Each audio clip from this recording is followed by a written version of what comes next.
Buenos días, empezamos las consultas académicas en el curso de Geografía y Educación Cívica. Empezamos la semana 3, estamos dentro del desarrollo de la semana número 3, tanto el curso de Geografía como Educación Cívica.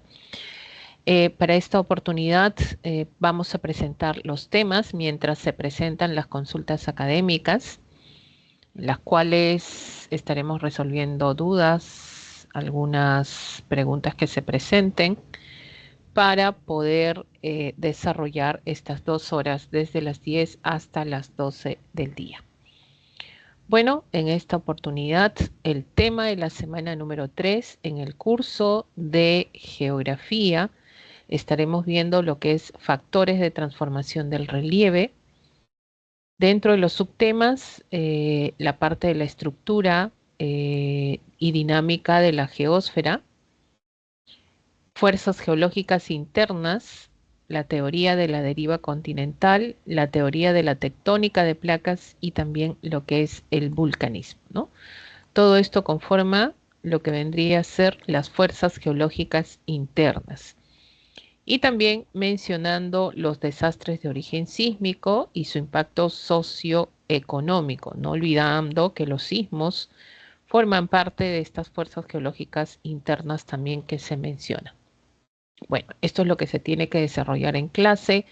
A partir de acá es que se generan consultas, se pueden presentar dudas que pueda tener el alumno, la alumna con respecto a este tema, ¿no? Y para dar inicio, si tienen alguna consulta, lo pueden hacer mediante chat o también mediante audio.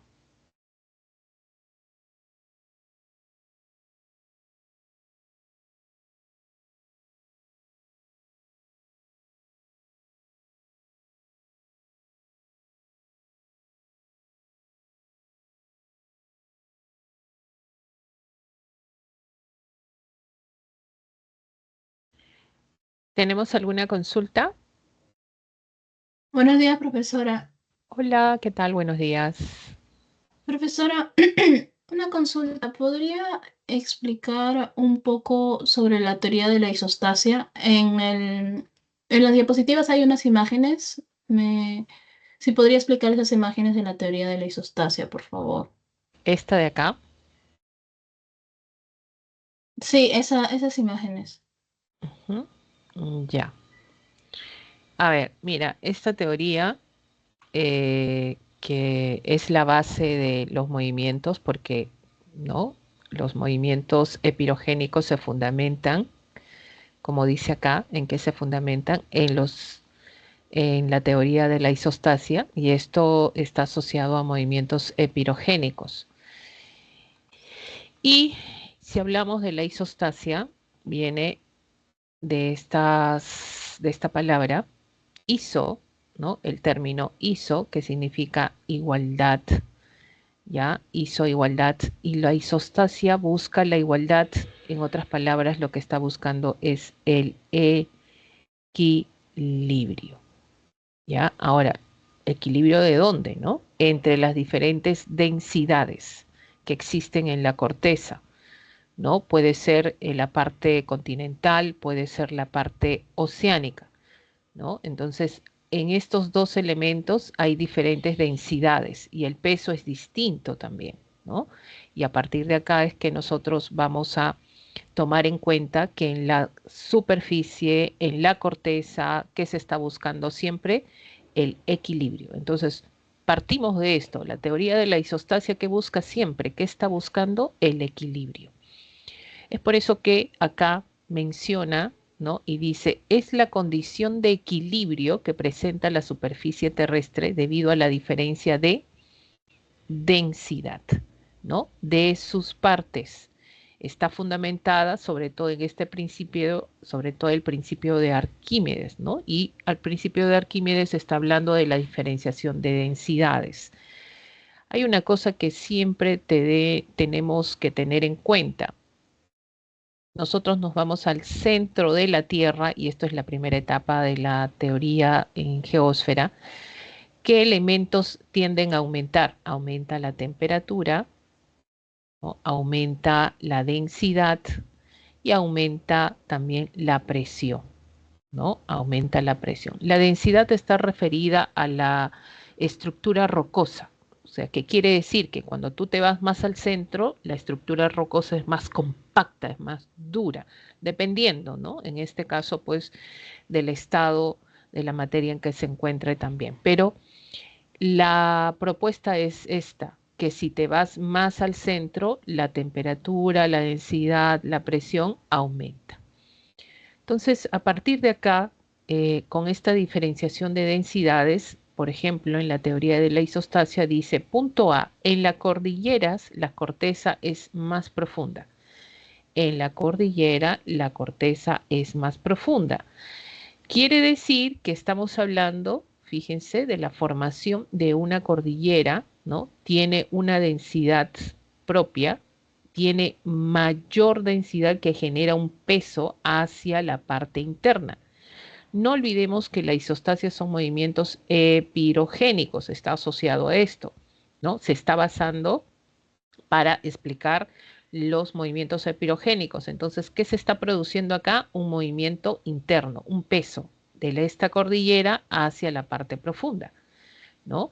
Y como resultado hay un levantamiento pequeño, ¿no? Por el espacio, por tener menor densidad, ¿no? Hay menor densidad, pero hay un ligero levantamiento. Entonces, ¿esto cómo lo explicamos? También para poder entender, ¿no?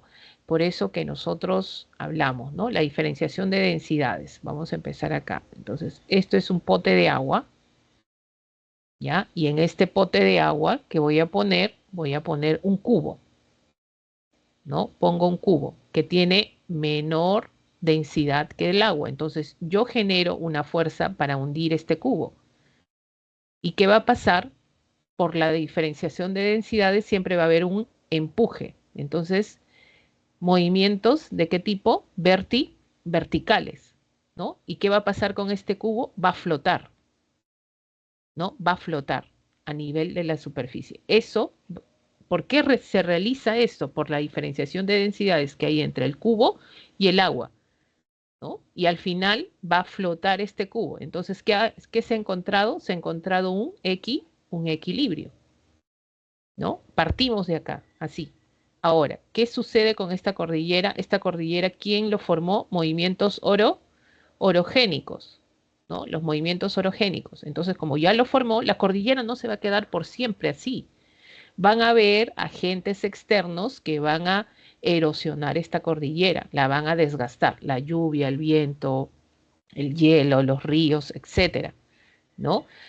Por eso dice parte B, la erosión retira materiales de las zonas más altas, o sea, ha desgastado de las zonas más altas de esta cordillera, ¿no? Activándose la recuperación de la isostasia que elevará la base de la cordillera. Fíjense, en un primer momento era el empuje hacia abajo. Ahora, ¿qué va a pasar? Como está perdiendo, hay menor densidad, menor peso, ¿qué va a pasar? Va a subir porque el peso es menor. Entonces sube, así como el cubo, sube porque en un primer momento se hundió, ¿ya? Y después generó un equilibrio y esto está flotando. Igual, esta cordillera se ha desgastado, ¿no? Se ha desgastado y que va a generar pues el empuje hacia arriba, ¿no? El peso, la densidad va a ser menor. Ahora, ¿qué sucede? Va a haber depósitos en estas zonas donde han sido menos propensas a tener menor densidad. Entonces va a haber depósito, acumulación de sedimentos en esta zona y va a haber mayor densidad y va a haber la presión hacia abajo.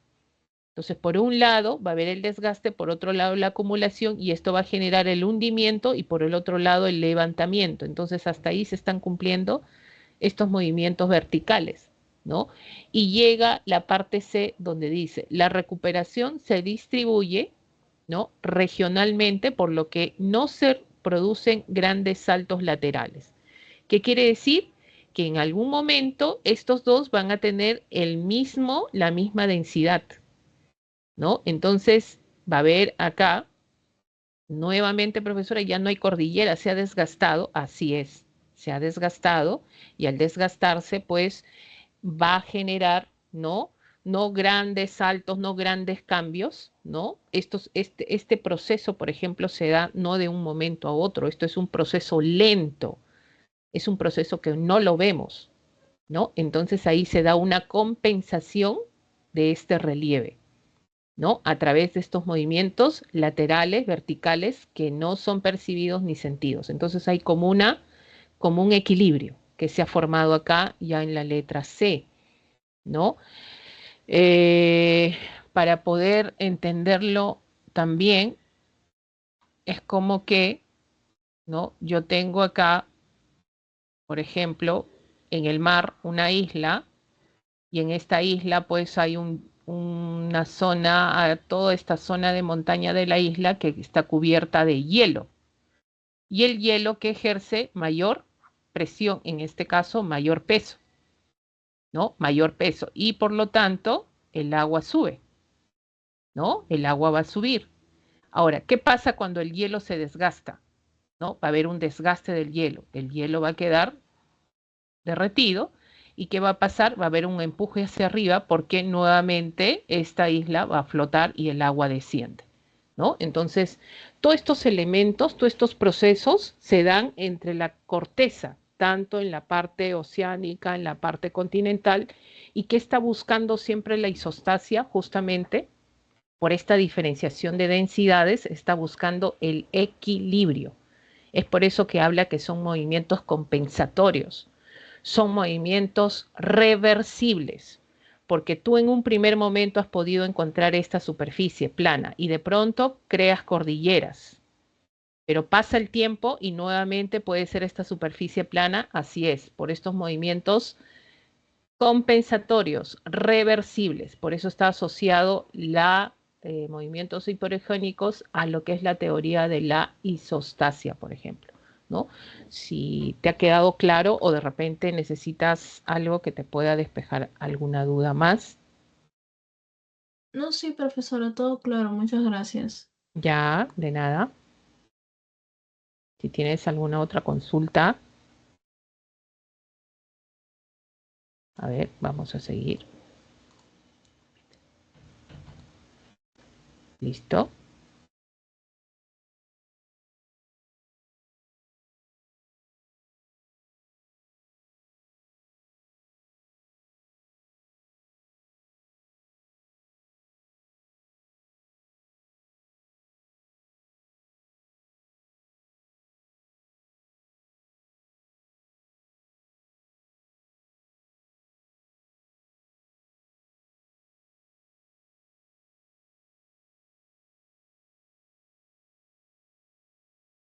A ver, si no se presenta alguna otra consulta, entonces nos toca resolver las preguntas de esta semana. Y como vuelvo a repetir, esta semana se está tratando lo que vendría a ser los factores de transformación del relieve. La semana 4 va a haber la segunda parte de este tema, ya que los factores de transformación del relieve no solo involucran la geodinámica interna, sino también lo que es la geodinámica externa. ¿Ya? En esta oportunidad, en la semana 3, solamente se desarrolla lo que es geodinámica interna. Y dentro de la geodinámica interna, ¿qué fuerzas son las que intervienen en la formación y transformación del relieve? Todo el relieve que nosotros observamos en la corteza, pues bueno, se debe, uno de los factores importantes es estas fuerzas internas en la Tierra, ¿no? Ahí se presenta lo que es la deriva continental, la tectónica de placas, el vulcanismo y también los desastres de origen sísmicos que están asociados también a esta transformación del relieve, ¿no? Y el impacto socioeconómico que se pueda presentar también. Entonces, la semana 3 se desarrolla en clase en la cual, bueno, se explica toda esta parte, ¿no? Referida a lo que es este tema, ¿ya? Para poder ampliar un poquito, nos vamos a los ejercicios para poder resolver estas interrogantes de esta primera pregunta. Si tienes más consultas, lo puedes dejar en el chat o también utilizar el audio, no hay problema, ¿ya? Primera pregunta, ¿Qué dice la primera pregunta? Vamos a cambiar de color un poquito. Dice, cuando se produce un ascenso de la plataforma continental en zonas, en este caso en zonas litorales, se forman terrazas marinas elevadas que reciben el nombre de tablazos. Con relación a estas geoformas, determina el valor de verdad en los siguientes enunciados.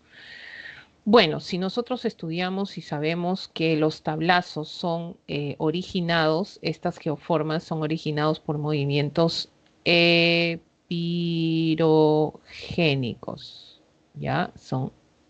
Están asociados a movimientos epirogénicos. No olvidemos que estos tablazos han formado parte de las terrazas marinas, ¿no? Que están elevadas y reciben este nombre. Eso quiere decir que a través de movimientos pirogénicos se han ido levantando, ¿no? Por eso muchos tablazos están asociados a la zona de los litorales costeros, ¿no? Los tenemos muy cerca de las playas, por ejemplo, ¿no? Bueno, acá el gráfico no me favorece. Y vamos a ver, entonces, esta es la pregunta, a ver qué nos da como alternativa esta interrogante, ¿no? Las alternativas que presenta, los enunciados, como dice la pregunta. ¿Son relieves resultantes de movimientos epirogénicos? Esto es correcto. Acabamos de verlo, acabamos de decirlo, ¿no? Esto es verdadero, ¿no?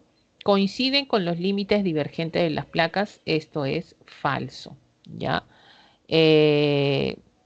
Límite divergente de las placas, sabemos que hay límites de las placas, ¿no? ¿Cuántos límites de las placas tenemos? No solo está el límite divergente, ya el límite convergente,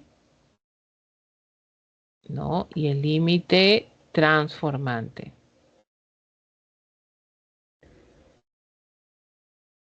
¿Ya? El límite convergente, el límite divergente y el límite transformante.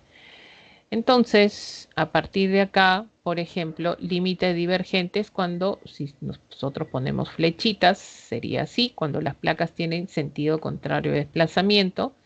Límite convergente es cuando las placas tienen a colisionar unas con otras, ¿no? Y transformantes cuando el recorrido de las placas es de manera lateral, ¿no?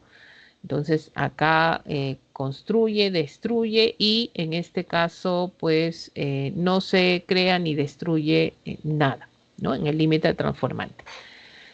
Ahora, en el límite divergente, en este límite divergente, ¿qué es lo que se da? ¿Qué es lo que se presenta? ¿No? Los tablazos, no, pues en un límite divergente sabemos que el magma asciende, esto en los fondos oceánicos, y forma las llamadas dorsales, ¿ya? Entonces, esto sería falso, pues, ¿no? De todas maneras. Referido a lo que es el hecho de que la pregunta está haciendo mención a los tablazos. No está asociado a las placas tectónicas, más bien este enunciado está referido a lo que es movimientos orogénicos. 3. Han sido modelados por la degradación kárstica. Creo que acá se han adelantado un poquito la semana que viene. Degradación está referido a lo que es desgaste, ¿ya? Desgaste. Kárstica, hablamos de las aguas, en este caso de las aguas subterráneas, ¿ya? Hablamos de las aguas subterráneas. Quiere decir que un tablazo, si te dice terrazas marinas, ¿no? Quiere decir que han estado en los fondos oceánicos, en las parte de las zonas marinas, entonces no tiene nada que ver con aguas subterráneas, ni menos con desgaste de las aguas subterráneas para que se forme un tablazo, ¿no? Más bien esto está asociado a lo que es la erosión, ¿ya? Que es la semana que viene, la semana, en este caso, la semana 4, ¿ya? Esto es falso. ¿Se localizan por encima del nivel del mar? Sí, porque muchos de estos tablazos ya no están en los fondos marinos, sino están ya sobre, ¿no? Metros sobre el nivel del mar. Se han elevado a través de estos movimientos pirogénicos. Entonces acá la respuesta sería verdadero. Sería verdadero, falso, falso, verdadero. Tenemos a la clave C. ¿Ya? Ejercicio 1, clave C. Muy bien, vamos a esperar consultas académicas. Si es que no se presentan, estaremos resolviendo en un momento.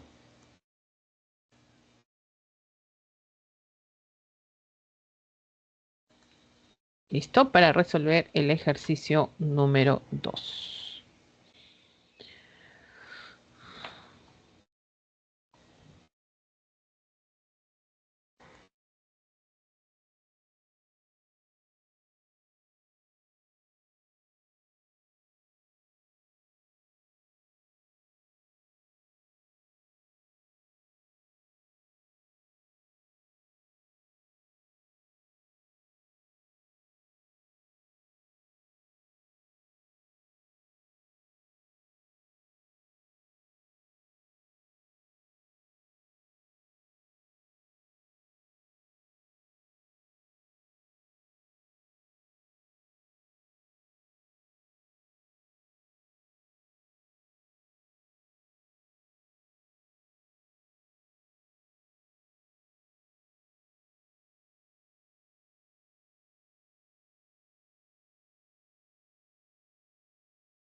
Bueno, continuamos resolviendo las preguntas en esta oportunidad, semana 3, esperando consultas académicas.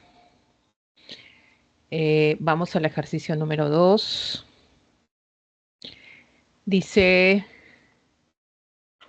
en un tratado de geología física se define un lopolito como una estructura rocosa lenticular producto de la solidificación del magma, ¿no? En el interior de la corteza terrestre que tiene como forma de cubeta. Muy bien, a partir del texto anterior se puede afirmar correctamente que estas intrusiones, bueno, la pregunta está referida a lo que es magmatismo intrusivo o plutónico, ¿no? Entonces, teniendo ya las bases de lo que se está preguntando, podemos resolver la pregunta. Si hay alguna consulta, lo pueden hacer Profesora, mediante chat. Hola, ¿qué tal? ¿Cómo estás? buenos días. Tenía Buen una día. pregunta Sí, sobre la placa oceánica y la placa continental cuando se aproxima. ¿Quién se subduce de las dos? la que tiene mayor densidad. En este caso, acuérdate esto siempre. Hay una constante que siempre se maneja, ¿no? Voy a poner acá siempre un PPT en blanco. Hay una constante que siempre se está manejando, ¿no? Este gráfico que habla de la geósfera, bueno, disculpa el gráfico, que cuando nos vamos al centro de la Tierra, ¿qué aumenta? La Presión, temperatura temperatura, mayor que presión, presión, ¿no? Y mayor que densidad, densidad. ¿no? Y está asociado al peso, a la estructura rocosa, ¿no?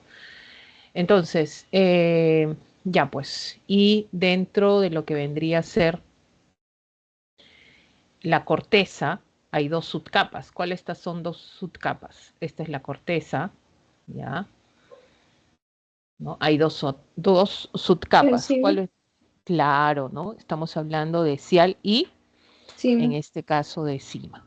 Entonces, ¿qué quiere decir? Pues acá tenemos cial, ¿ya? Y este vendría a ser cima. Vamos a hacerlo corto. ¿Listo? Muy bien. Cial y cima, o sea, parte oceánica y parte continental. Muy bien. Si a ti te están diciendo, esto para ti, ¿ah? Esto para que se te quede, o sea, para que tú veas, si a mayor profundidad, mayor densidad, y estamos hablando de placas continentales y placas oceánicas, ¿no? Entonces, ¿quién tiene mayor densidad? oceánica. La oceánica, pues, porque te vas más al centro, ¿sí o no? Y la Ujú. oceánica está más profunda. Entonces, esta tiene mayor densidad. Ujú. Y la continental que tiene menor Densidad. densidad. Entonces, si nos vamos, profesora, cualquier placa oceánica, claro, pues, esto va para todos, ¿no? Entonces, ¿qué quiere decir? Pues la placa sudamericana, ¿ya? Y la placa de Nazca, ¿no? ¿Quién tiene mayor densidad? Nazca. Nazca. Entonces, si tiene mayor densidad, tiene mayor peso. ¿Y quién penetra la astenosfera? La de Nazca. Nazca. ¿Y quién está sobre Nazca? Está la sudamericana. Entonces, de acá te pueden sacar un montón de preguntas, ¿ah? ¿Por qué la de Nazca penetra la astenosfera? Entonces, ahí viene la Densidad. densidad. ¿Y por qué la sudamericana está sobre la capa de Nazca, ¿no? Por la menor densidad. ¿Ya? A eso es. Subduce, entonces la que se subduce es la placa de Nazca, ¿no? Puede ser. Sí, eso se llama subducción. No olvidemos, a ver, nos vamos al gráfico. Acá, acá los límites. Hay tres límites nada más, ¿no? Eso sí, Ujú. lo tenemos que conocer. Convergente, ¿cómo sé que es convergente? Porque las placas tienen mismo recorrido. Por las flechitas, lo puedes saber, ¿no? Eso ya para ti es convergente. Ahora, hay que deducir si es subducción o es obducción, ¿no? Ahí sí tenemos que ver qué cosa es, qué es. Cuando es convergente. Ahora, divergente es cuando las placas tienen distinto desplazamiento. ¿Ya? Acá tienen distinto desplazamiento. Y transformante cuando son laterales, ¿no?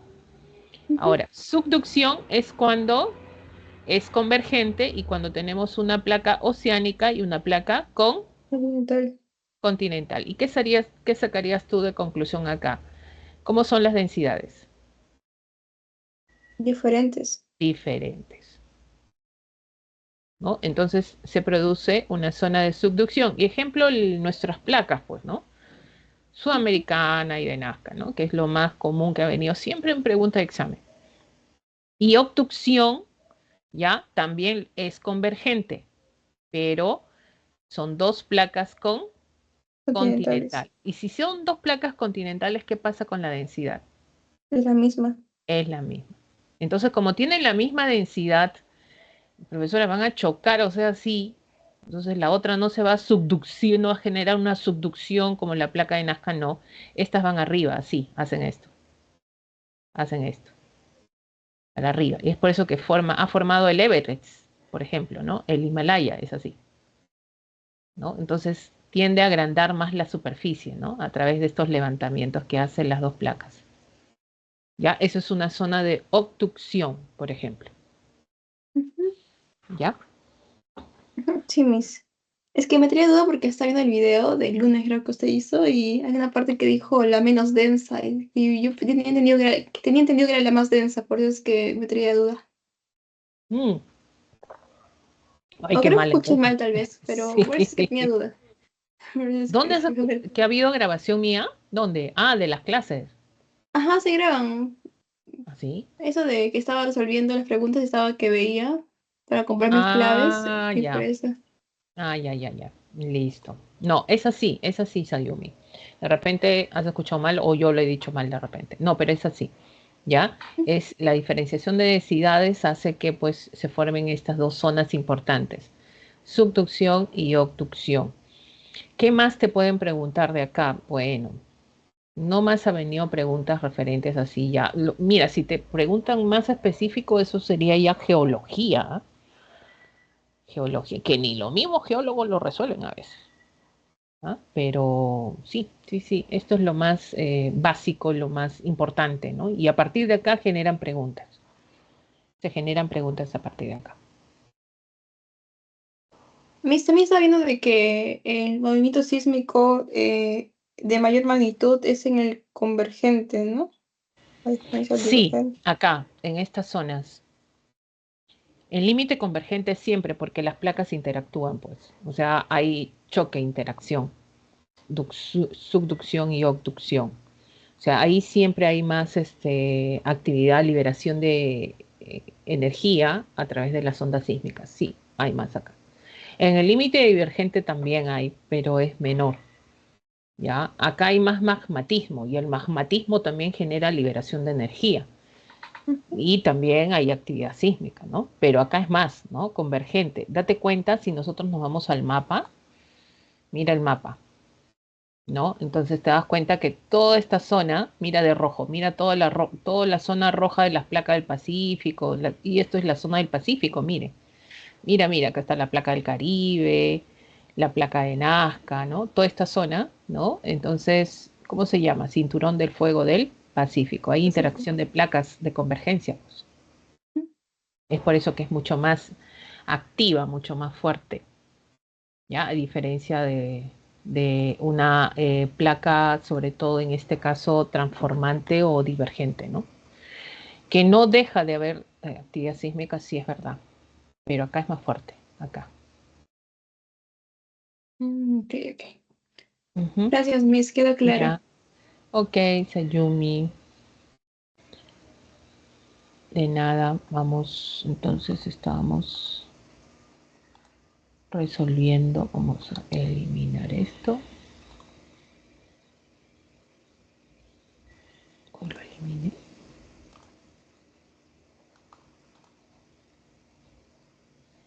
Ujú.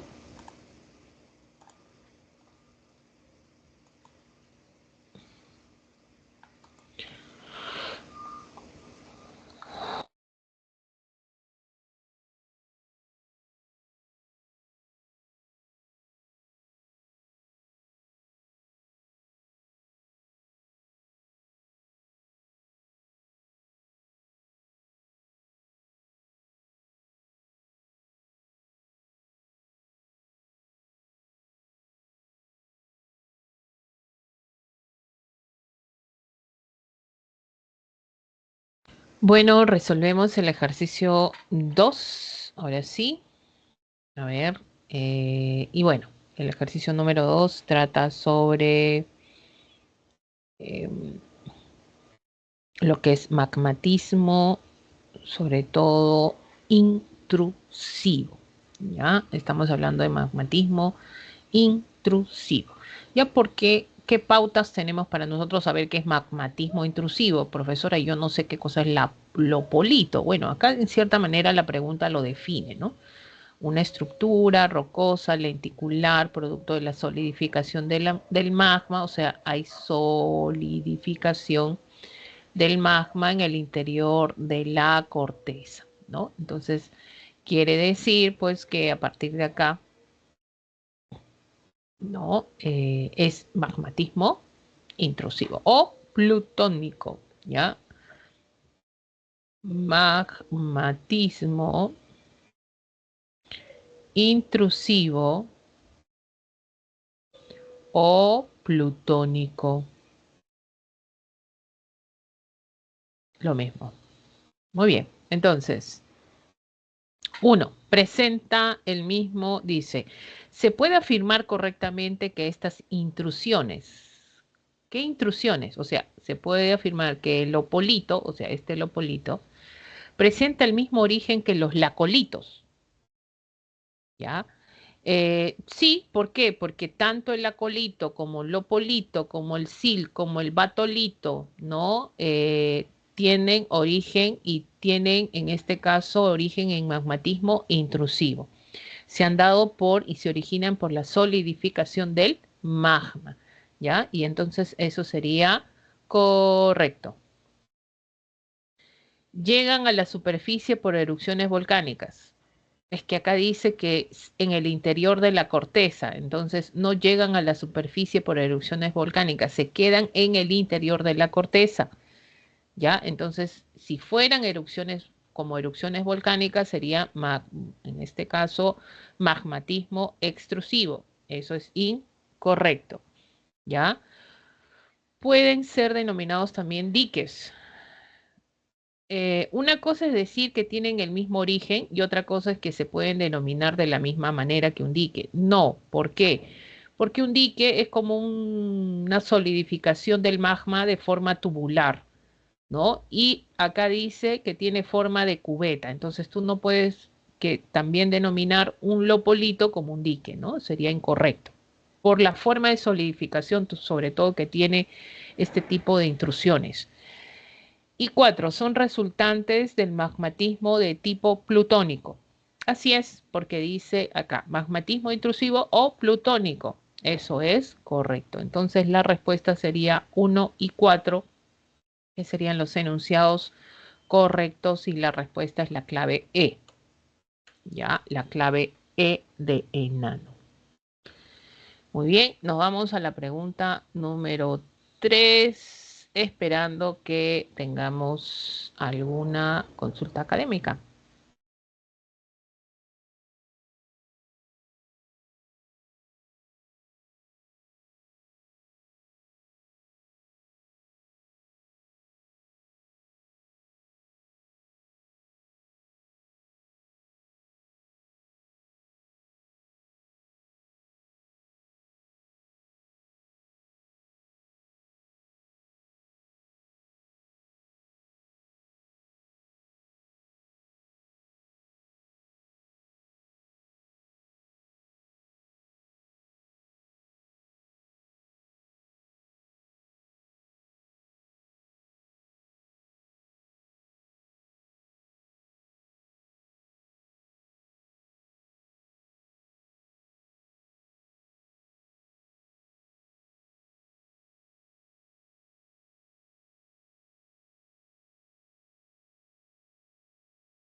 Vamos a resolver el ejercicio número 3. En esta oportunidad menciona el gráfico que se muestra.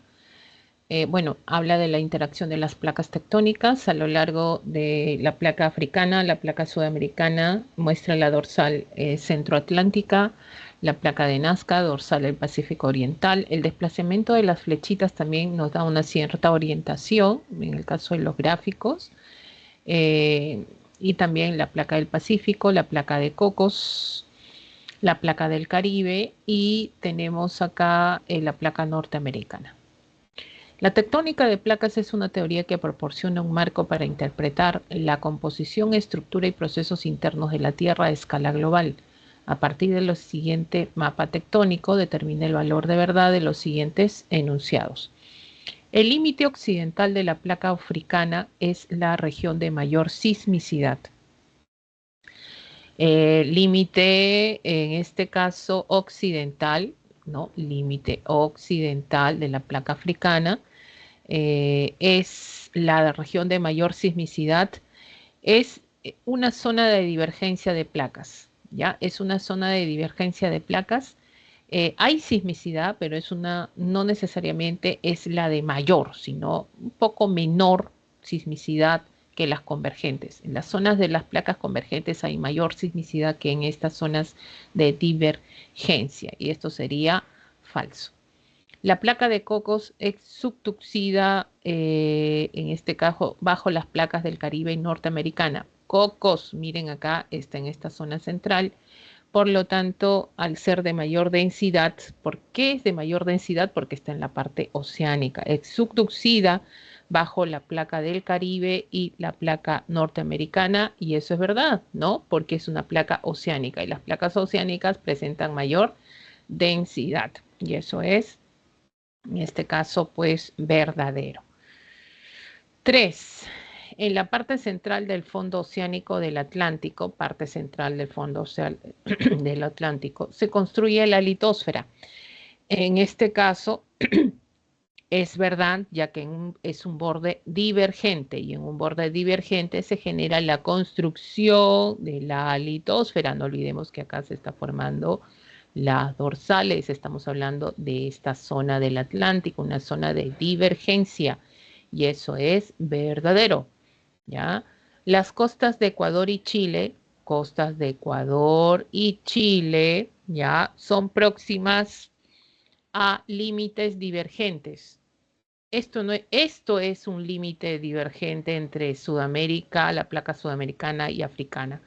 Esto es una zona convergente, ¿ya? Es una zona convergente, ya que la placa sudamericana va así y la placa de Nazca va así, abarca tanto a Chile como a Ecuador. Entonces es una zona convergente, ¿ya? No es una zona divergente, no. Convergente, ¿ya? Y por lo tanto sería falso.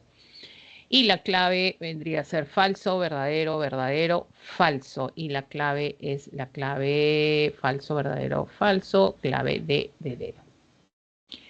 Muy bien, este sería el ejercicio número 3. Nos vamos al ejercicio número 4. Ya, nos vamos al ejercicio número 4 seguimos esperando, en este caso,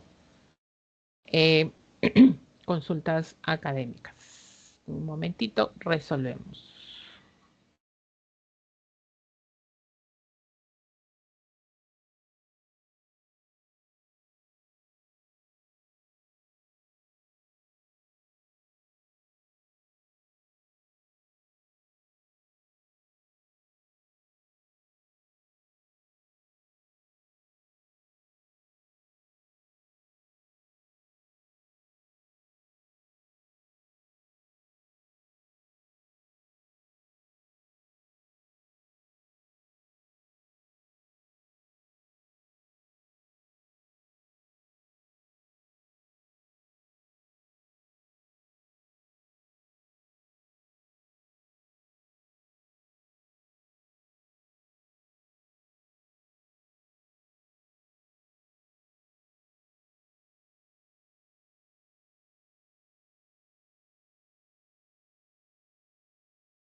Bueno, continuamos. Ejercicio número 4.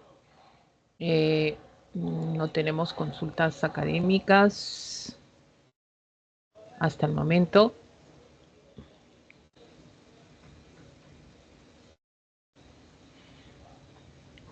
La pregunta 4 dice, en la descripción correspondiente al grado, miren, esto es números romanos, ya, grado 9, alcanzado por un sismo, se lee. Daño considerable en estructuras especialmente diseñadas, edificios desplazados de sus cimientos, el suelo notablemente agrietado, tuberías subterráneas rotas. Con relación a la escala sísmica empleada, es correcto afirmar que ¿ya? Es la más adecuada para medir la magnitud, prescinde de mediciones instrumentales, mide de energía liberada en el hipocentro, se denomina escala de magnitud del momento, registra la velocidad de las ondas sísmicas. Para esto nos vamos a guiar un poquito acerca de qué son las escalas sísmicas. Sabemos que la escala, una por mucho tiempo que ha sido conocida es, y la más utilizada también, se daba como información, es magnitud local o también conocida como la escala de Richter. Mide la energía liberada en el foco, ¿no? Es una escala logarítmica, lo que hace que los niveles asignados no tengan un comportamiento lineal, menciona acá. En la actualidad permite medir sismos hasta 6,5 grados. O sea, esta escala tiende a deformarse mucho. A veces no genera dar la información correcta cuando se genera una actividad sísmica. Pero lo que sí es que mide la energía liberada del foco, ¿no? O también hipocentro, ¿no? Estamos hablando del hipocentro.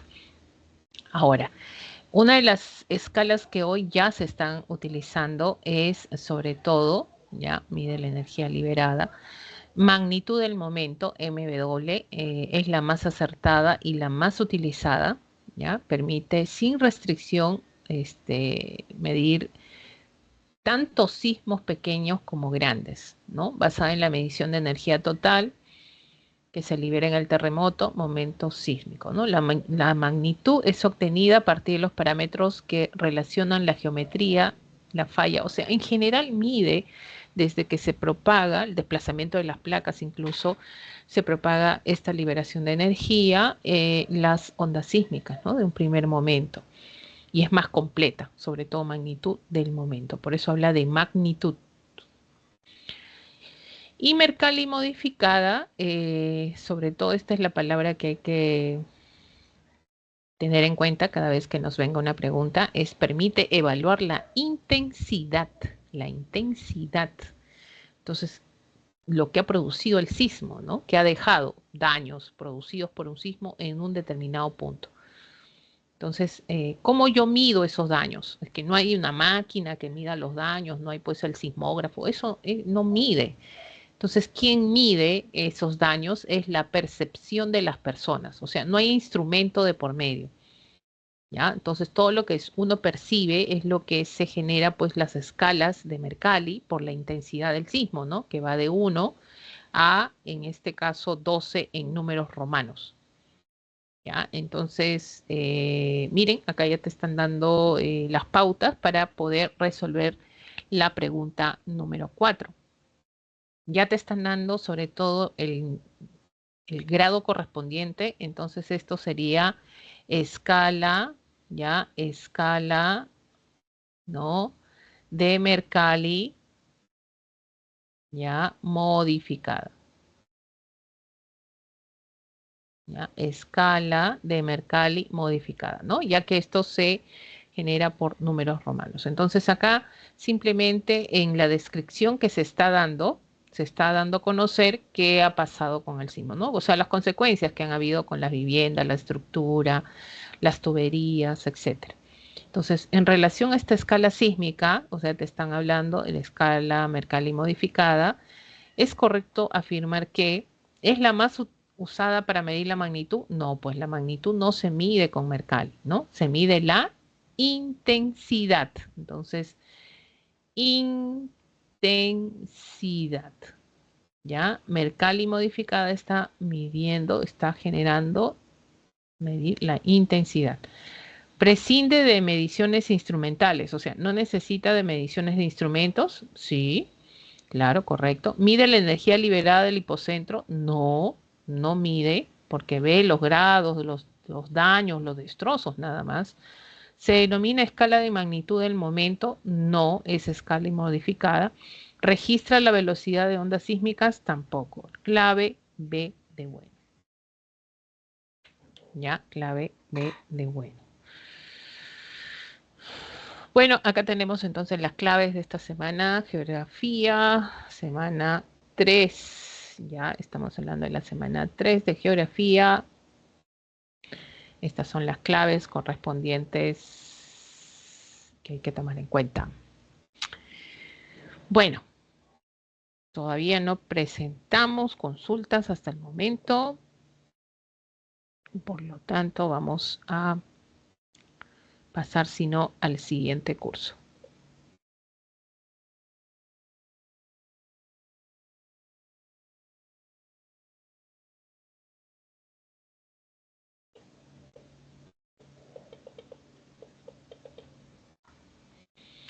¿Listo?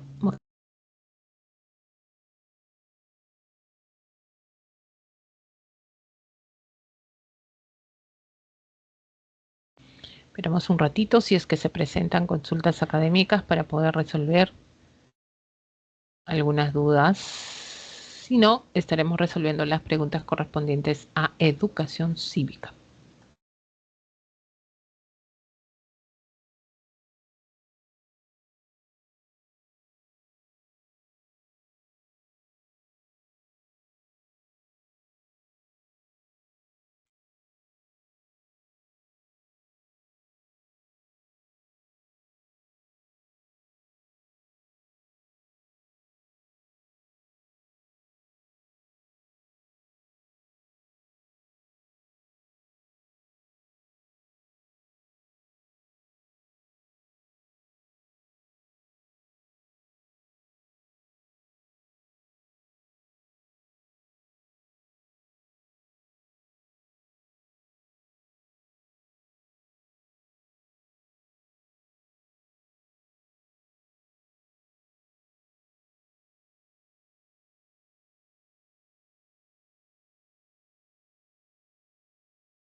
Bueno, la semana 3 en el curso de educación cívica comprende el tema de derechos, bueno, el caso de los derechos humanos todavía se están tocando como tema, pero involucra lo que es el derecho internacional de los derechos humanos, valga la redundancia, ¿no?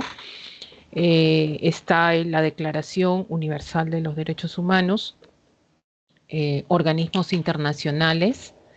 Tenemos también la parte de la Corte Internacional de Justicia como organismo internacional, la Convención Americana de Derechos Humanos y organismos de protección y promoción de los derechos, en este caso humanos en el Perú, ¿no?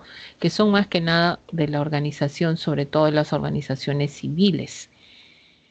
Dentro de esta semana, sobre todo la semana número 3, en el caso de cívica, se tocan temas como el caso de la declaración. Acá se ahonda sobre todo cuándo fue fundada, cuántos artículos presenta, como se menciona o se puede observar también.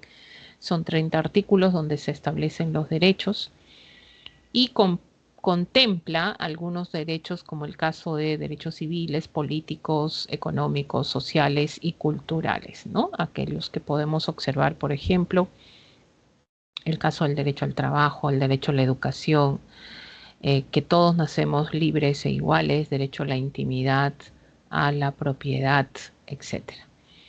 Y como instrumentos internacionales también está la Carta, bueno, todo basado en lo que es la Carta Internacional de Derechos Humanos, donde a partir de acá se establece la Declaración de los Derechos Humanos, que este es de corte voluntario y jurídicamente vinculante o obligatorio los pactos internacionales. En el caso de los pactos internacionales, vamos a ver que tenemos en este caso, los derechos políticos, los derechos sobre todo económicos, sociales o culturales también, ¿no? Un artículo que pueda generar sobre todo acá, ya, si hablamos del pacto internacional, todos los pueblos tienen derecho a la libre autodeterminación, como se menciona, ¿no? Según este derecho, tienen la libertad para elegir su estatus político y lograr su desarrollo económico, social y cultural. Ahora, los pactos internacionales, en este caso, ya son vinculantes, no olvidemos, jurídicamente vinculantes, y son adoptados por los estados, y esto para regular temas específicos que pueden ser de alcance global, pueden ser de alcance regional también, ¿no? O también como los derechos humanos, como es el caso del medio ambiente, derecho a lo que es el desarme o el comercio. Entonces, estos pactos son negociados en el marco de las organizaciones de las Naciones Unidas y también tienen como objetivo establecer estándares que los estados deben respetar siempre y promover dentro de sus territorios, ¿no? Bueno, entonces no olvidemos que esto es vinculante, que esto es importante y que los estados lo adoptan. Y también está la Corte Internacional de Justicia, que vendría a ser un órgano judicial principal de las Naciones Unidas, donde el objetivo principal de la Corte Internacional de Justicia es lograr el arreglo de las controversias o situaciones internacionales susceptibles de conducir el quebrantamiento de la paz. Está encargada de decidir conforme al derecho internacional las controversias de orden jurídico entre estados y de emitir opiniones consultivas respecto a cuestiones jurídicas. En otras palabras, esto fue creado pues para que los estados no entren en cuestiones bélicas o que no hayan situaciones que transgreda un estado a otro estado, ¿no? Y para eso existen estos 15 magistrados que son elegidos a través de la Asamblea General del Consejo de Seguridad para tener a su cargo sentencias que busquen el no quebrantamiento de la paz, ¿no? Y el arreglo pacífico de estos estados que recurren a la Corte. Y es por eso que estos magistrados están 9 años para, en este caso, resolver casos, ¿no? Ahora, el caso de la Convención Americana, ya esto es no ONU, ¿no? Esto ya es más americano, esto es OEA. Ya estamos en el caso de la OEA. Y en el caso de la OEA, sobre todo, nosotros distinguimos más que nada, pues, la Convención Americana sobre Derechos Humanos, o también conocido como el Pacto de San José, ¿ya? Este pacto, pues, tiene una finalidad, ¿no? La finalidad es la protección, promoción de los derechos humanos en cada uno de los estados que hayan firmado la convención, o sea, el pacto, que entra en vigencia en 1978. Bueno, ahí podemos mencionar, ya, es uno de los instrumentos más importantes del sistema interamericano, ¿no? El cual, sobre todo, todos los países han ratificado pertenecer, el Perú está dentro de la convención. Es por eso que dentro de nuestra jurisdicción, como promovemos y respetamos los derechos humanos, pues no hay pena de muerte como sanción máxima, ¿ya? Esto es para fortalecer la protección a los derechos fundamentales. Y los estados parte, o sea, los que conforman la convención, están obligados a respetar, garantizar los derechos establecidos en la convención, ¿no? Y tienen que adoptar medidas para hacer efectivo estos derechos también, ¿ya? Vamos a ver que existe la comisión y la corte, ¿no? Como dice, la comisión es un órgano, su función principal es promover la observancia, es no judicial. Ellos más observan, promueven la defensa de los derechos humanos. No sentencian, en cambio el que sentencia, el que sí hay un juzgamiento es la Corte Interamericana de Derechos Humanos, ¿no? Es un órgano jurisdiccional autónomo de la OEA. Y su función es examinar y emitir sentencias sobre casos de violaciones de derechos humanos. La sede de la comisión está en Washington, la sede de la Corte está en San José de Costa Rica. Y todo lo que falle la Corte es definitivo e inapelable. Ya, claro. ¿Y quiénes acceden a la Corte Interamericana de Derechos Humanos? Pepito, Juancito, María. Ya, esto es porque no has alcanzado justicia. Para esto, para llegar a la Corte, tienes que haber agotado todas las instancias de justicia en tu país, en tu estado. Una vez que has agotado todas las instancias, en el caso peruano sería la Corte Suprema, ¿no? Has agotado toda instancia de justicia, pues bueno, te has ido al Tribunal Constitucional, bueno, suponemos eso. Ahí no te han hecho validar tus derechos, se han vulnerado tus derechos, no han reconocido tus derechos, entonces ahora sí te van a decir, bueno, como no te han reconocido, puedes venir. ¿Y quién va a recibir tu queja? Pues la comisión. Y la comisión lo va a pasar a la corte que va a juzgar. Entonces es Pepito Juancito versus ¿quién? El Estado. ¿Ya? El Estado. Y la corte va a sancionar, ¿no? Generalmente sanciona al Estado, donde el Estado tiene que, pues, retribuir, en este caso resarcir, ¿no? Sus derechos que han sido vulnerados a esta persona, o personas, o grupos de personas, ¿no? Y lo que diga la corte es definitivo y no se puede apelar. Profesora, ¿qué significa eso? Pues bueno, no puedes nuevamente pedir un proceso nuevo de juzgamiento, no puedes, ahí queda, lo que dice la corte queda, le vas a pagar 5 millones de soles, le tienes que dar, así de simple. Y luego viene lo que es la Carta Democrática Interamericana. Ahora, en esto de la Corte, a ver, por ahí una vez me preguntan y me dicen, ¿qué países no forman parte de la convención? Bueno, no están, vamos a poner acá, no. Estados Unidos, ¿ya? Estados Unidos, Firmó el tratado, pero nunca lo ratificó. O sea, no se le puede aplicar a Estados Unidos. Canadá, ya tampoco. Ya, Canadá nunca firmó nada, ni ratificó nada tampoco, ¿no? Cuba tampoco está. Ya, Cuba tampoco está. Porque no puede ser parte porque fue sacado, ¿no? Fue vetado de la OEA, profesora, pero hace poco regresó. Sí, pero no participa, ¿ya? No participa, por lo tanto no se ha integrado tampoco. Entonces, hasta el momento, en el sistema interamericano de derechos humanos, Estados Unidos, Canadá, Cuba, ¿no?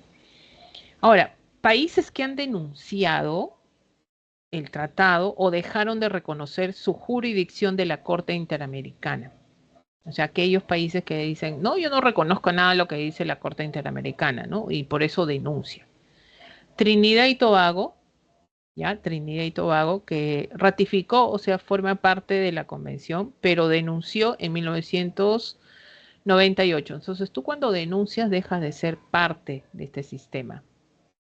Lo hace Trinidad y Tobago. Venezuela también denunció el tratado del 2012 y y bueno, ya no reconoce la jurisdicción de la Corte Interamericana en 2013. ¿Ya? Por todo lo que está ocurriendo en este caso en la situación venezolana, ¿no? Bueno, todos estos países no están sujetos a lo que son las obligaciones, ¿no? O mecanismos de protección de derechos humanos que establece el pacto como las sentencias de la Corte Interamericana. ¿Ya? Eso es como datito.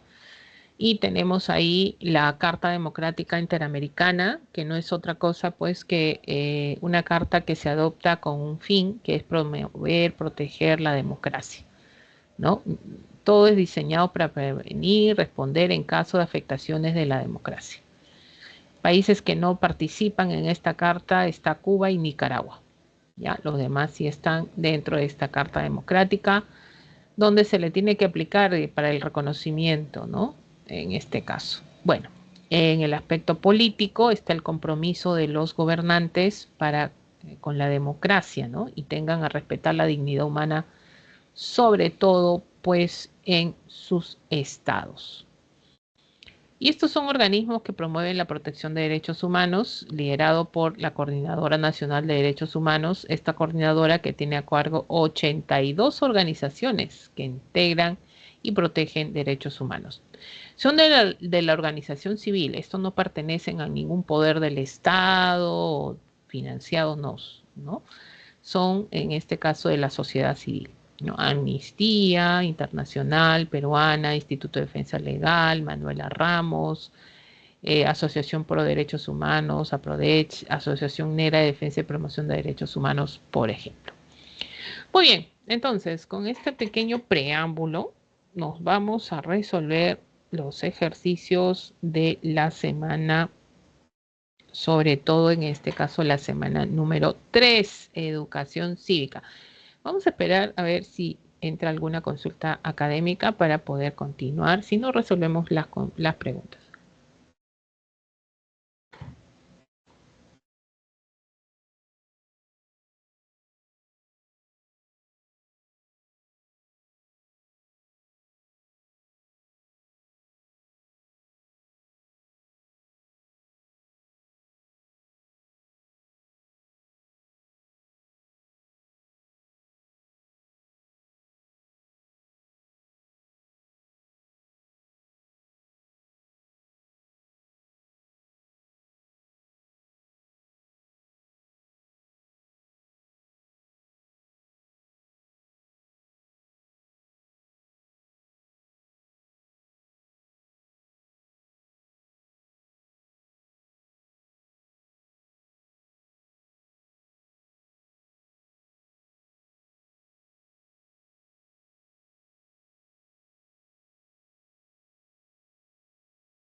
A ver, resolvemos la primera pregunta.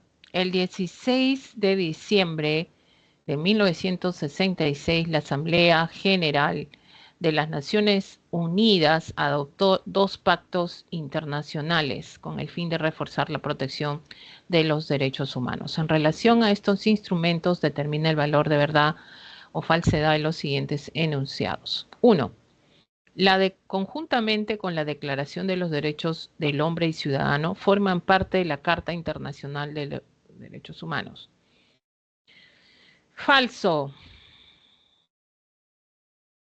No es la Declaración de Derechos del Hombre y Ciudadano, ya es la Declaración de los Derechos Humanos.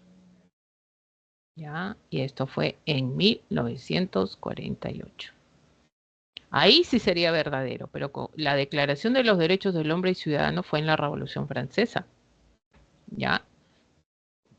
Y esto es falso. 2. Los derechos laborales son protegidos por el Pacto Internacional de los Derechos Civiles y Políticos. Derechos laborales son protegidos, ¿ya? Por el Pacto de los Derechos Económicos, Sociales, ¿ya? Y culturales, no con los derechos civiles y políticos. Esto es falso. Son de cumplimiento obligatorio, así es. Por parte de los estados, parte, así es. Dado su carácter jurídicamente vinculante, es correcto. Esto es verdadero. Contemplan en su primer artículo que todos los pueblos tienen el derecho a la libre autodeterminación, y eso es verdadero, ¿no? La libre en el artículo 1 de todos estos pactos. Entonces, falso, falso, verdadero, verdadero, clave E. Ya tenemos ahí la clave E. La pregunta número 1 de educación cívica de esta semana 3. Y nos vamos a la pregunta número 2. Esperamos ahí si hay alguna consulta académica que pueda presentarse antes de resolver.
Vamos con el ejercicio número 2. Dice, en julio del 2004, la Corte Internacional de Justicia concluyó que Israel debería detener la construcción del muro de separación dentro de los territorios palestinos ocupados, porque era contraria al derecho internacional.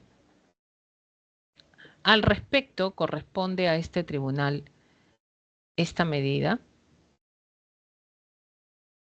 Bueno, la Corte Internacional de Justicia es un órgano judicial principal de la Organización de las Naciones Unidas, ¿ya?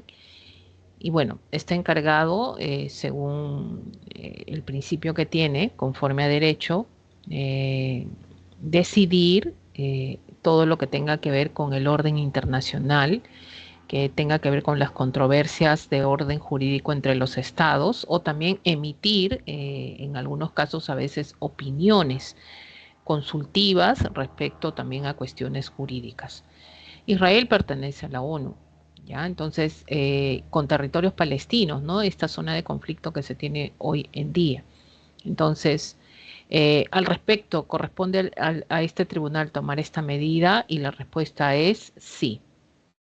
Sí, sí. Hay dos sí y hay dos no. Descartamos el no, no porque los territorios palestinos ocupados no pertenecen a un Estado reconocido de la ONU. Y acá no se le está llamando la atención a los palestinos, sino a Israel. Esto sería incorrecto. No porque el muro evitaría atentados terroristas dirigidos a la población de Israel, es que está tratando de evitar más bien más conflictos, ¿no? Sí, porque permitirá, después de sentenciar a los responsables de violaciones de derechos humanos, eh, no está referida la pregunta a eso, no está hablando de sentencia de violaciones de derechos humanos, solamente le están pidiendo que detener una construcción de separación, de protección para ellos, ¿no? Supuestamente. No porque por su campo de acción se circunscribe a la resolución de controversias entre estados. No, o sea, la respuesta es sí, así ya descartado el no. Sí, porque también tiene como función emitir opiniones consultivas respecto a cuestiones jurídicas y esta es una de las claves más acertadas, ¿no? La clave C, ¿ya? La clave C. Para pasar al ejercicio número 3, estamos en las consultas académicas de la semana número 3 de educación cívica. Vamos a esperar algunas consultas que se puedan presentar.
Vamos a resolver el ejercicio número 3. El ejercicio número 3.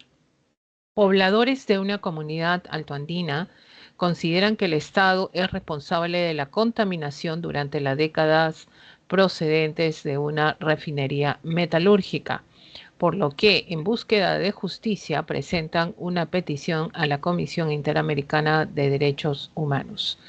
Para que se emita, se requiere que, ¿no? Entonces, bueno, parece que estos pobladores, habla de los pobladores, consideran que el Estado es responsable de la contaminación que ha pasado a través de la zona que ellos tienen en una zona de una refinería metalúrgica, ¿no? Y entonces, por lo que están reclamando el de vivir en un medio ambiente sano, sin contaminación, por ejemplo. Entonces buscan justicia, ¿no? Y para esto tienen que agotar la justicia dentro del Estado, ¿no? Esta justicia tiene que estar dentro del Estado en primer lugar. Presentan una petición a la Comisión Interamericana de Derechos Humanos para que ésta sea emitida, o sea, va a llegar a la comisión, porque muy pronto esto va a pasar a la Corte, o sea, de la comisión, ¿no? Tiene que pasar a lo que vendría a ser la Corte, ¿no? Entonces, para que sea emitida se requiere, ¿qué se requiere para que sea emitida? Primero, que sea elevada a la Corte de, no, pues, primero tiene que ser emitida, ¿no? Para que sea emitida, para que él más bien lo eleve la comisión a la Corte, ¿no? Entonces, a la Corte de San José de Costa Rica, no, a la Corte Interamericana de Derechos Humanos. Una ONG pro derechos humanos presente la denuncia, no, lo puedes hacer tú directamente, no necesitas la ONG. Las ONGs están para generar ciertos reclamos, ¿no? Que se hagan cumplir los derechos humanos cuando han sido vulnerados dentro del Estado, ¿no? En organismos internacionales también se puede presentar esto. El Estado haya admitido la violación de los... No, si ha admitido, entonces ¿para qué? Pues si ya ha habido pues que el Estado reconoce, entonces va a haber pues sanciones a la refinería metalúrgica y no cierta compensación a la población. Entonces cuando lo admite, ¿ya para qué vas a ir a la comisión? Que se hayan agotado las instancias jurisdiccionales internas. Claro, toda instancia de justicia tiene que agotarse primero dentro del Estado para recurrir a estos organismos internacionales. O sea, para tú recurrir a organismos internacionales tienes que agotar toda instancia de justicia en tu país. Las coordine con los 7 magistrados de la Corte, o sea, la Comisión Interamericana de Derechos Humanos coordine con los 7 magistrados de la Corte Interamericana. No tiene que coordinar nada, los magistrados son autónomos, ellos deciden y sancionan de acuerdo a lo que ven, ¿no? A lo que se establece, las quejas, las pruebas y hay una sentencia final. Entonces la clave de que se hayan agotado las instancias jurisdiccionales internas de justicia, o sea, bueno, al decir jurisdiccionales te están hablando de justicia. Y nos vamos con la última pregunta, el ejercicio número 4. Esperamos algunas consultas académicas. Si es que no se presentan, estaremos resolviendo el ejercicio número 4 de esta semana número 3.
Bueno, vamos al ejercicio número 4.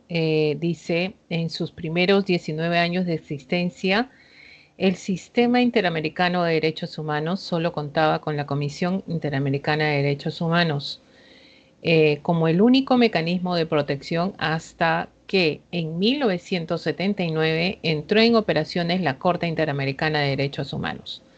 Con relación a este organismo, o sea, la pregunta está referida a la Corte Interamericana de Derechos Humanos, determine qué cosa es verdad y qué cosa es falso, ¿ya? Qué cosa es verdadero y qué cosa es falso.